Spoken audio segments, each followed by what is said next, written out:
سلام و درود دوستان، به کانال خودتون بیواز خوش برگشتین. امروز میخوایم به سرگذشت زندگی و پرونده جنایی یه بدنامی نگاه کنیم که تخمین زده میشه بیش از 200 نفر رو به قتل رسونده. یه بدنام خوش‌اشتها که چک 5 رقمی کمتر هم برای کشتن کسی نمیگرفت. باید بگم که این ویدیو با خیلی از ویدیوهای پرونده‌های قاتلین سریالی فرق داره.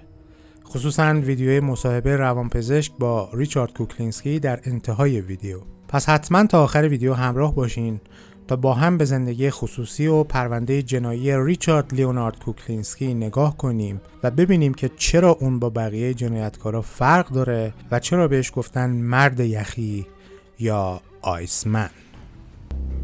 I would move heaven, hell, and anything in between to get to you. You wouldn't be safe anywhere if I was mad at you. And that's not bull, Dip, that's truth. I've went up against people. You could pull a gun on me, and if I'm mad at you, I'm coming forward. You'd have to shoot me to stop me. And if you don't kill me, you're stupid. So next time you see me, I will kill you. بله.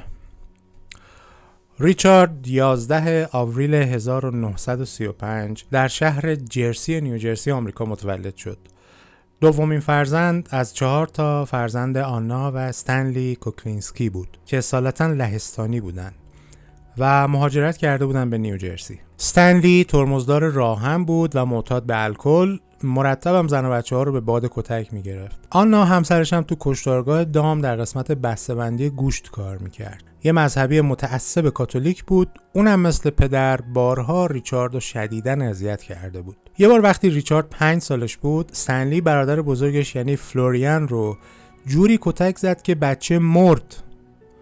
بعدش هم به آنا گفت زنگ بزن بیمارستان بگو فلوریان از پله ها افتاد پایین و سرش خورد به یه جای سفتی. چند سال که گذشت، استنلی اوضاعش خیلی خرابتر هم شد و کلا خانواده رو ول کرد و رفت. ریچارد موند و آنا مادر مؤمن و به شدت مذهبی و خرافاتیش و 1000 تا مشکل ریز و درشت دیگه واسه یه پسر بچه کوچیک. وقتی 13 سالش بود توسط یه گروه از بچه‌های شرور محل مورد آزار و اذیت قرار می‌گرفت. ولی یک بار تصمیم گرفت که انتقام بگیره. با یه چماق چوبی ضخیمی کمین کرد تا چارلی رئیس بچه شرورا سر و کله‌اش پیدا شد. ریچارد پس از یه ضرب و شتم خیلی شدیدی چارلی رو تا سرحد مرگ با چماق زد تا چارلی تموم کرد. ریچارد دندوناشو کشید، نوک انگشتاش هم برید که نتونن شناساییش کنن و از روی پل جنوب جرسی پرتش کرد پایین.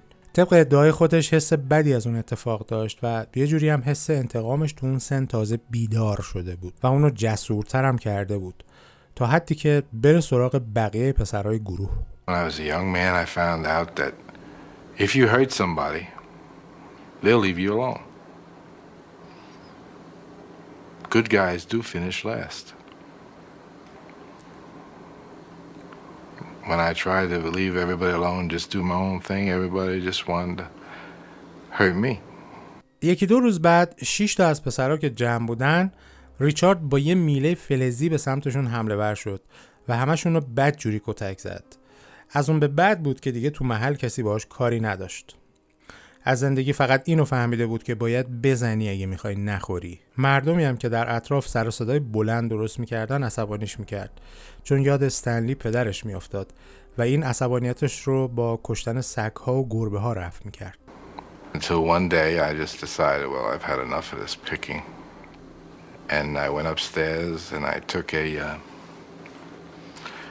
a bar which the clothes used to hang on in the closet. And I went back downstairs and there were like 6 young men still figuring they were gonna mess with my head, and we went to war. کم کم به سنین جوانی میرسید. یه جورایی قلدر محلم به حساب میومد.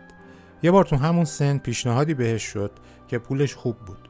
قرار بود حلقه های فیلم های سکس رو بدزده و البته چند سرقت دیگه که به نحو احسن مثل یک حرفه‌ای انجامش داد و پولش رو گرفت. کسی که دستور این سرقت‌ها رو داده بود، دیمیو، یکی از مرتبطین نزدیک با مافیا و خانواده بسیار خطرناک گامبینوها بود. دیمیو تصمیم گرفت ریچارد رو بیشتر مورد آزمایش قرار بده. ریچارد 1.96 قدش بود، با حدود 140 کیلو وزن، مورد توجه و طعمه خوب برای رؤسای گروه خلافکار خطرناک. یه روز دیمیو شخصا رفت دنبال ریچارد و با هم اومدن تا یکی از خیابونای شهر. یه بدبختی سگش آورده بود بیرون، تو پیاده رو راه میرفت. دیمیو به ریچارد یه نگاهی کرد، بهش دستور داد بره طرفو نفله کنه. ریچارد بدون اینکه دستور رو زیر سوال ببره پیاده شد، رفت سراغ اون مرد و کمی تعقیبش کرد تا اون مرد پیچید توی کوچه. ریچارد از کنارش رد شد، یه گلوله به سر مرد شلیک کرد و برگشت تو ماشین و گفت کشتمش. از این لحظه ریچارد مورد علاقه دیمیو قرار گرفت. طی 30 سال بعد ریچارد کوکلینسکی بیش از 200 نفر رو با افراطی ترین و خشنترین روش ها با استفاده از اسلحه، چاقو، سم خفه کردن و احتمالاً خیلی چیزای دیگه به اون دنیا فرستاد. البته به استفاده از سیانور یا همون سیانید علاقه زیادی داشت، چون آزمایشش سخت بود، خیلی راحت هم میشد استفادهش کرد.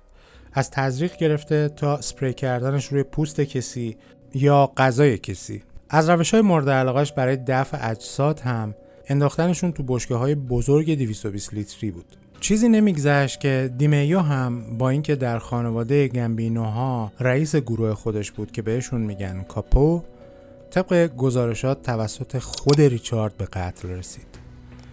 دیگه روابط بین مافیا رو تقریبا میدونید. هر چیز کوچیک و شک برانگیزی که نشون از خیانت شما به رئیس بالاسریتون یا بدنه خانواده باشه میتونه به قیمت جون شما تموم بشه. افرادی در گروه ها ترفیع درجه میگیرن و باقی میمونن که 100% سرسپرده باشن. Richard Kuklinski is not a serial killer. He's not a drug-crazed wild man running around with a machine gun. He's not a person that is driven by perverse sexual desires. He doesn't drink. He doesn't gamble. All of these things,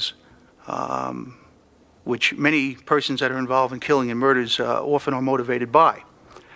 Richard Kuklinski instead is nothing more than a predator on human beings.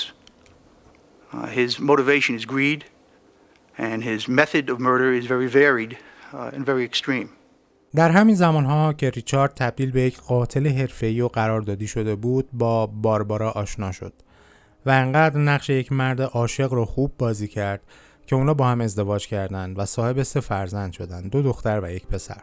نه تنها همسایه ها سر از کاروبار ریچارد در نمی آوردن، بلکه خود باربارا هم فکر میکرد که ریچارد یک تاجر موفقیه، اما هیچ چیز دیگه از بیزینسش نمیدونست، نه اسمی، نه آدرسی، نه چیزی. ریچارد در این که مهربونترین پدر و عاشقترین شوهر برای اعضای خانواده‌اش بود، در مورد کار و بیزینسش و این موارد خیلی خیلی تودار بود و باربارا هم متوجه این موضوع شده بود و سوالی نمیپرسید. گاهی ریچارد حتی وسط شام بلند میشد و خونه رو ترک میکرد و همه میدونستن تنها چیزی که باید بگن اینه که خداحافظ، لطفاً زود برگرد. همین، نه بیشتر. این اتفاق یک بار وسط شام کریسمس افتاد. ریچارد رفت چون از دست کسی عصبانی بود و باید همون شب ترتیبش رو میداد. خود ریچارد در مورد اون شب میگه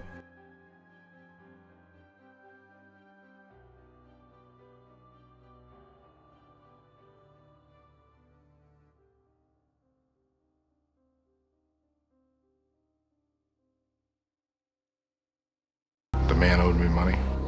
He was giving me a runaround.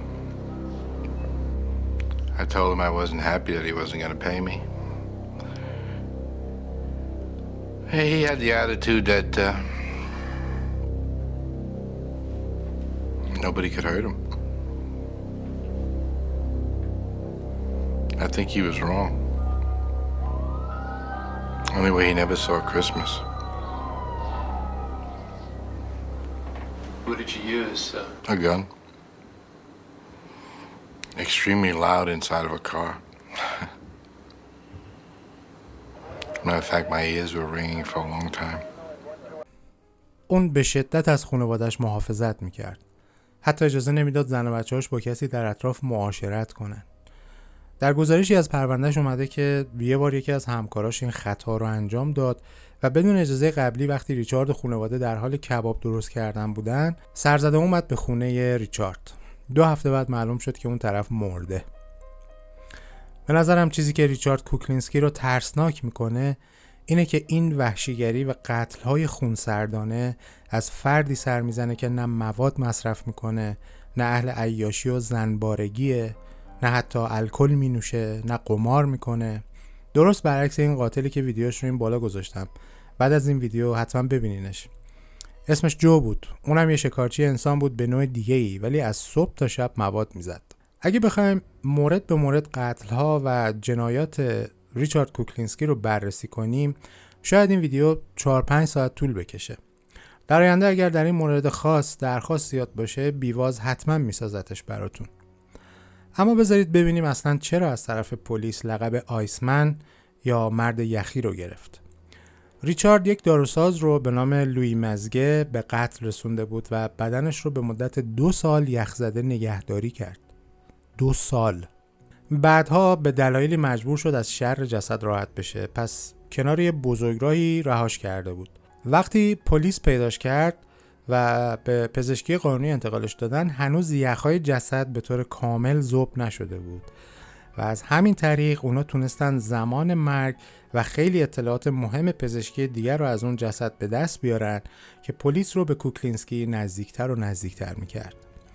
بعدها که ریچارد دستگیر شد و معلوم شد که او قاتل این مورد بوده، بهش لقب آیسمن رو دادن. از این اشتباهی که ریچارد انجام داد بگذریم.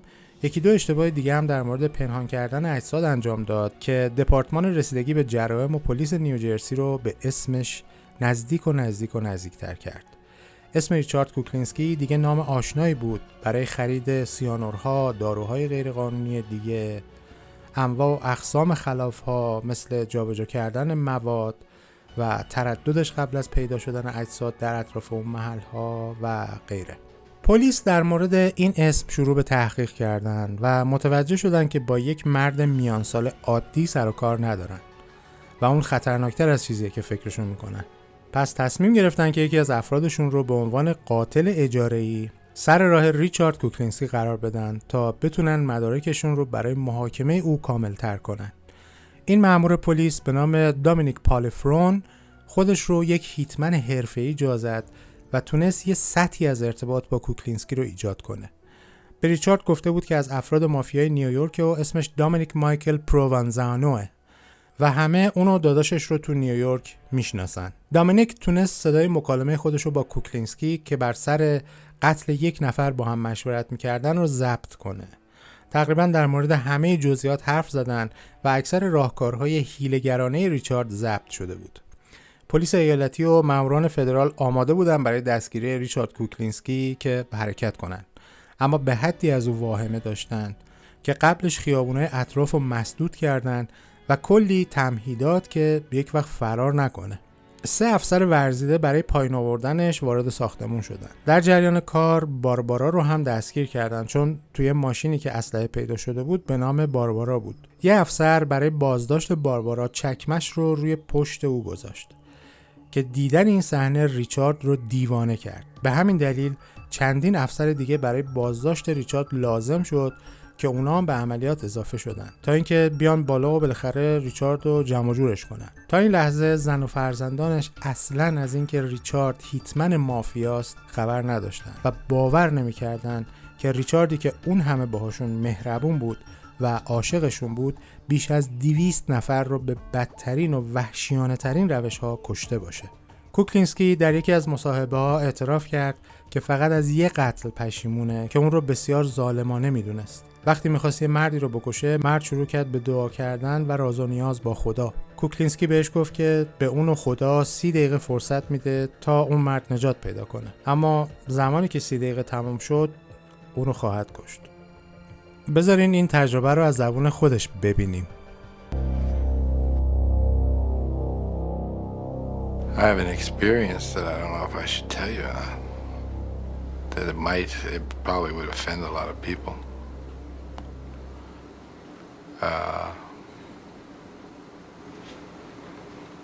I don't know. I don't think I should. I'll go into that. Go ahead.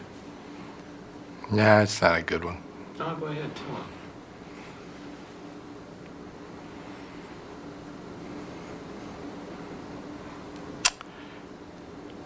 There was a man, he was begging and pleading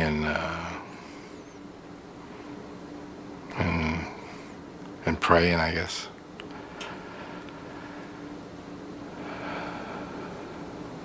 And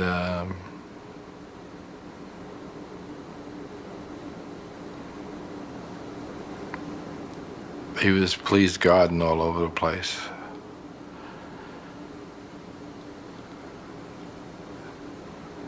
So I told him he could have a half hour to pray to God. And if God could come down and change the circumstances, he'd have that time.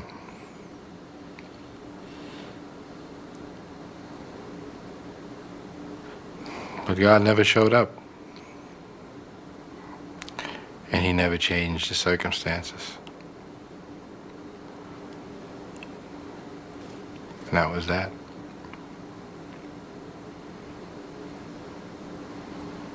It wasn't too nice.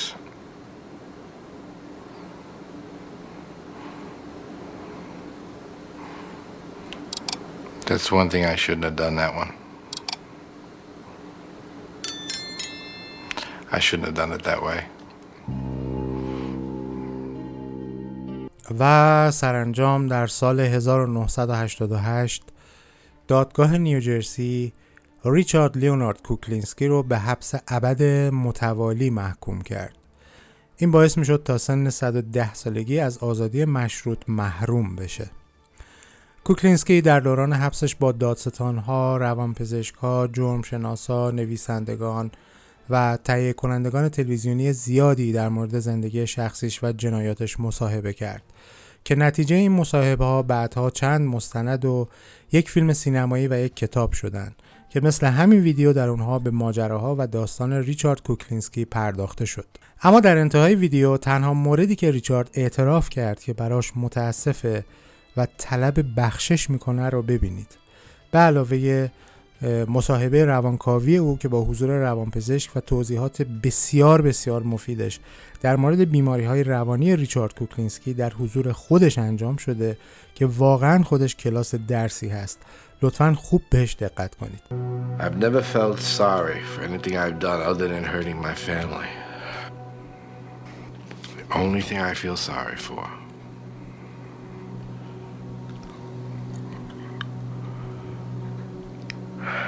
I'm not looking for forgiveness and I'm not repenting.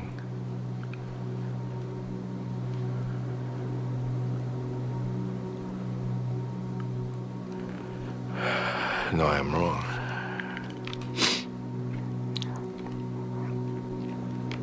I'm wrong. I do want my family to forgive me. Oh boy. I'm gonna make this one. Oh shit. This would never be me. This would not be me.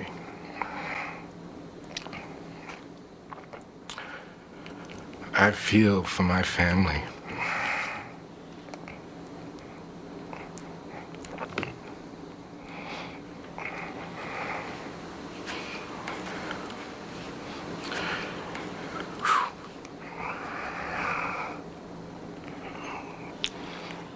You see the Iceman crying. Not very macho.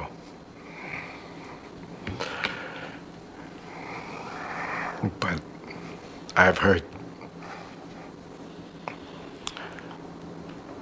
people that mean everything to me.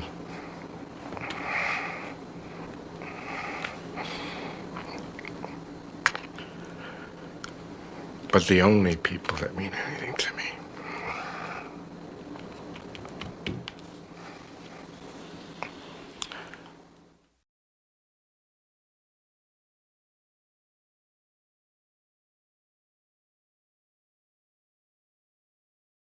Just so happens I might have a question for you.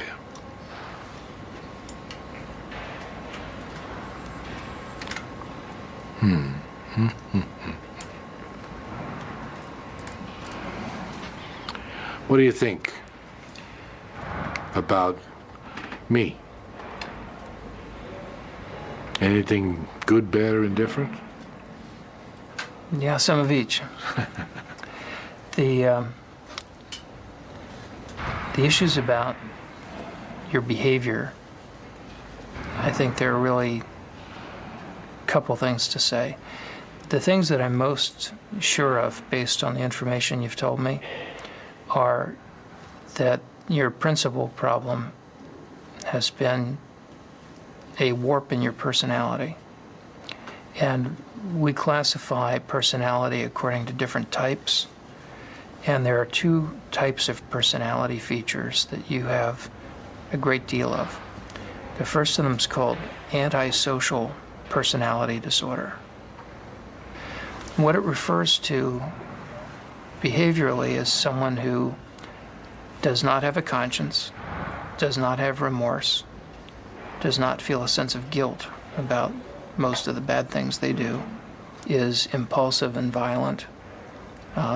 The typical things we see before age 15 in people who earn that label are cruelty toward animals, cruelty toward people. And an awfully interesting part of that condition is that we've got a little bit of knowledge of what causes it and where it comes from. And that's where there's some good news and some bad news. The bad news is that part of where that comes from is hereditary.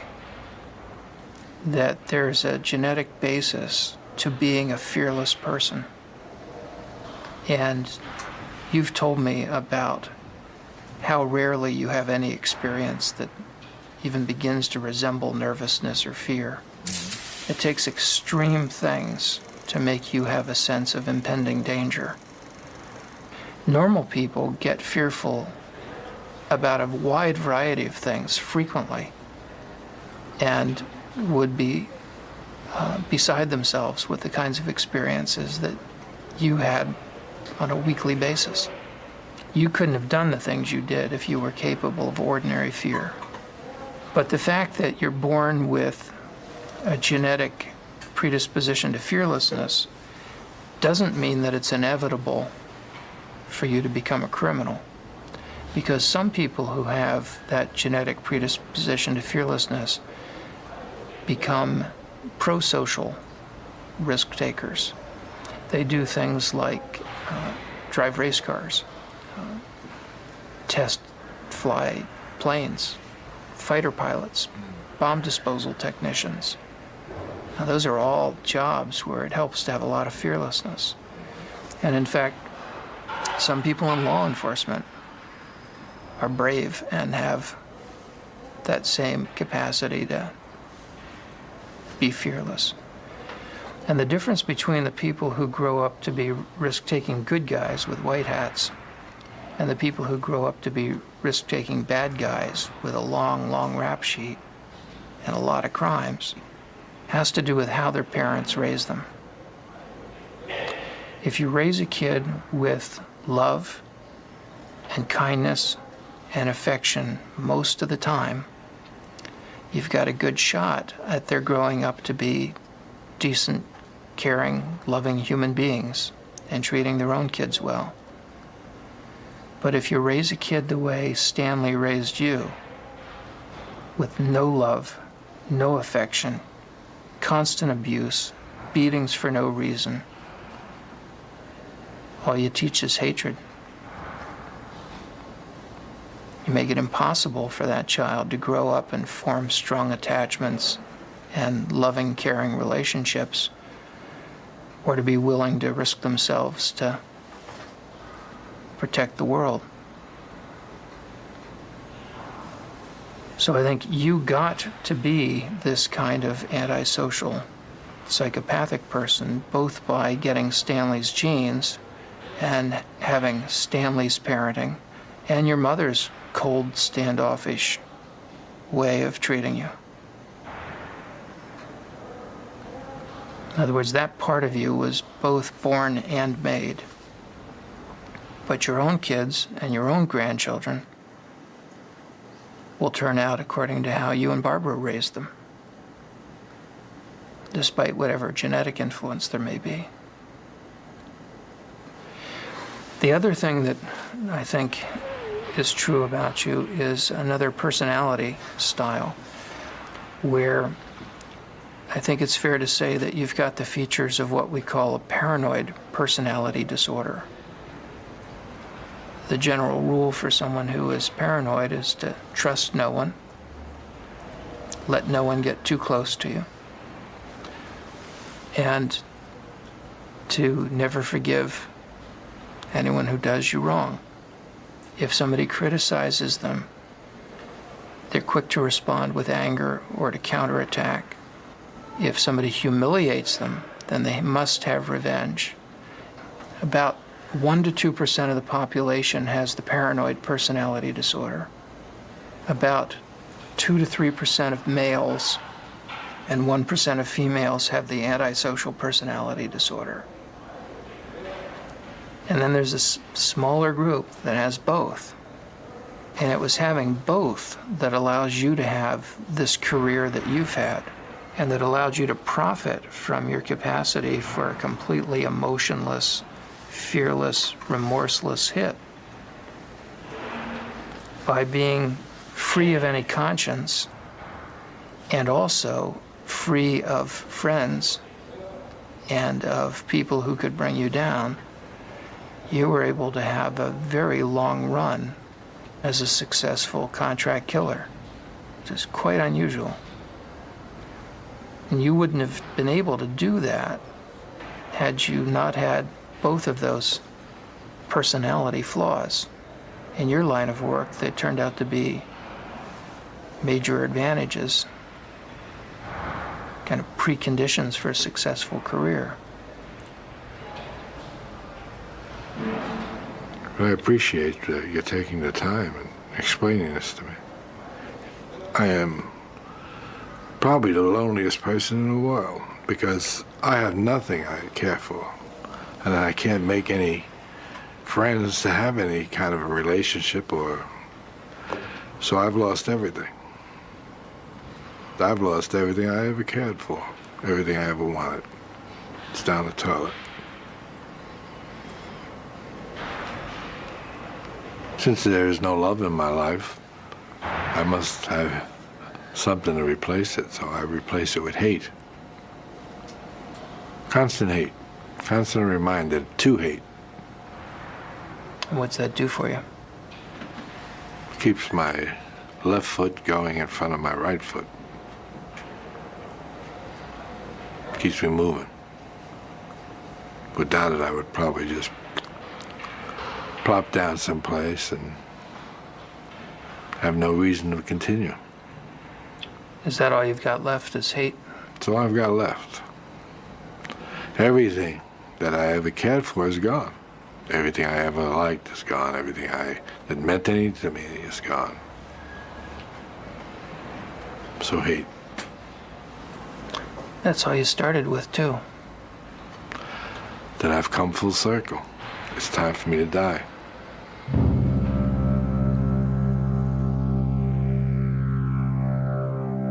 نمیدونم میتونیم بگیم که عظیمترین و واقعی ترین احساس انسانی حس عشق ورزیدنه که آیسمن رو هم بعد از 30 سال جنایات بیرحمانه به گریه میندازه. نمیدونم قضاوتش با شما رفقا، لطفاً برامون تو قسمت کامنت ها بنویسین. ممنون دوستان که ویدیو رو تماشا کردین. لطفاً نظراتتون رو برامون کامنت کنین. منتها قبلش اگه یه کامنت انگلیسی معنیدار هم بنویسید که قلب مخصوص بیوازی براتون میگذاریم. اصلا اگرم که اولین باری که بیواز میبینین لطفاً سلکز رو فراموش نکنید. دوستتون داریم و خیلی زود با ویدیوی جدید برمیگردیم پیشتون. یه دونه زنگوله اون پایین هست، لطفاً فعالش کنید و حتماً روی آل بگذارید.